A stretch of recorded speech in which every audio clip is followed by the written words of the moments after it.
The bold predictions on this show come from you, and they are the things that you claim you believe enough where you'd put your own money on it this year, and we got some boldness tonight on the show. First up, let's go to Gainesville, Florida. We were there a couple of months ago, and Greg from Chicago said Florida will sneak into the playoffs as the 11th seed. Greg, I'm going to do you a favor.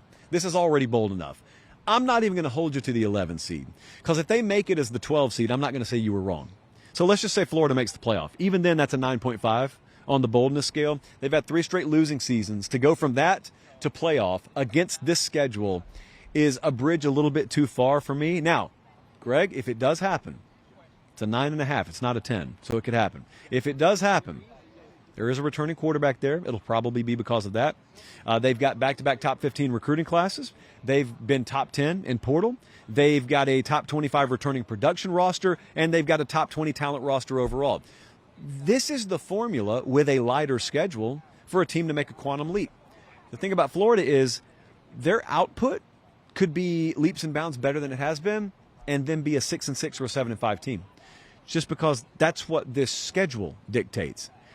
And that's not good enough for a playoff. I wonder if Florida's the one team in the country that, if there's a lot of chaos, might have some on the fringe calling for them to be a playoff considered team at 8-4. Which I know drives some of you bonkers, and that's fine. But Florida making the playoff, that's a 9.5 for me. What about the next one? You know Ohio State goes to Oregon, I think it's week 5, week 6, something like that. It's like in the middle part of the season. Doug Zone said Oregon will beat Ohio State by 10+ in Autzen, October 12th. There's the date. That's an 8.75 on the boldness scale. We've got a line on this. FanDuel's got the number right now at Oregon minus 1.5. Autzen Stadium's going to matter a lot here. When is the last premier all-eyes-on-it game that we've seen emanate from Autzen Stadium? You watched Oregon-Washington last year, but that was up at Husky Stadium. You watched Oregon-Washington again, but that was in Las Vegas. I went up 2 years ago to Autzen, and UCLA was in town, but you haven't really had the eyes of America. You haven't really had the eyes of the college football world focused on Autzen Stadium for a premier game in quite a while. This will be it. So you're favored by 1.5 at home. That's adjusted odds makers telling you you'd be about a 2.5 to a 3-point dog neutral site.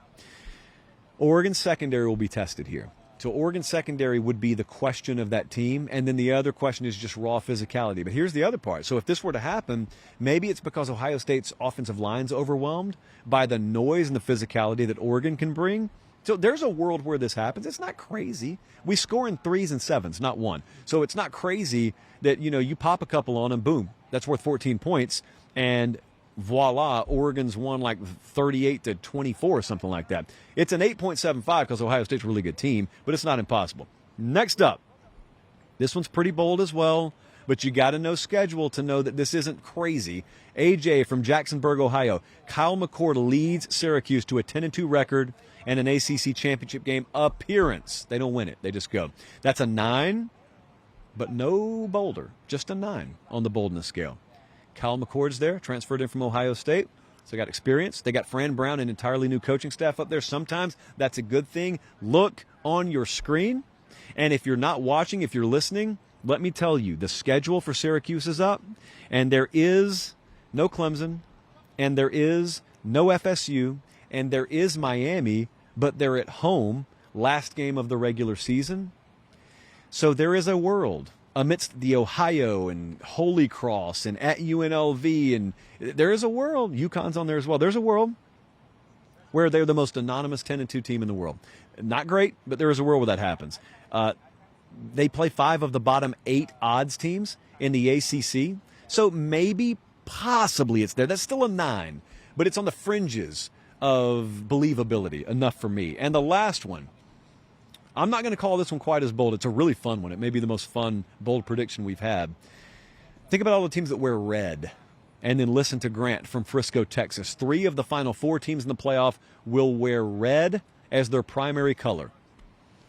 Okay, so think about those teams. Now, we're counting like maroon. We're counting crimson. We're counting all those. I have the odds to win the title in front of me. These are the teams that wear red. Number 1, number 2, number 5, number 6, number 11, number 14, number 18, 19, 20, 22, and 24. So that's 2, 4, 6, 8, 10, 11 of the top 24 teams to win the national championship wear red. Georgia, Ohio State, Bama, Ole Miss, Florida State, A&M, Utah, Oklahoma, USC, NC State, Louisville. I didn't even put Wisconsin in there. Arizona, not in there. Nebraska, Texas Tech, Iowa State, of course, because we all know they're going to play for the Big 12 championship, win that game, and they're an auto bid. They're in. This is an 8.25 for me. There's a lot of good teams that wear red. So I very well could see this. 3 out of the 4. It doesn't have to be a clean sweep. 3 out of the 4 I could absolutely see. So I'm going to make that one an 8.25.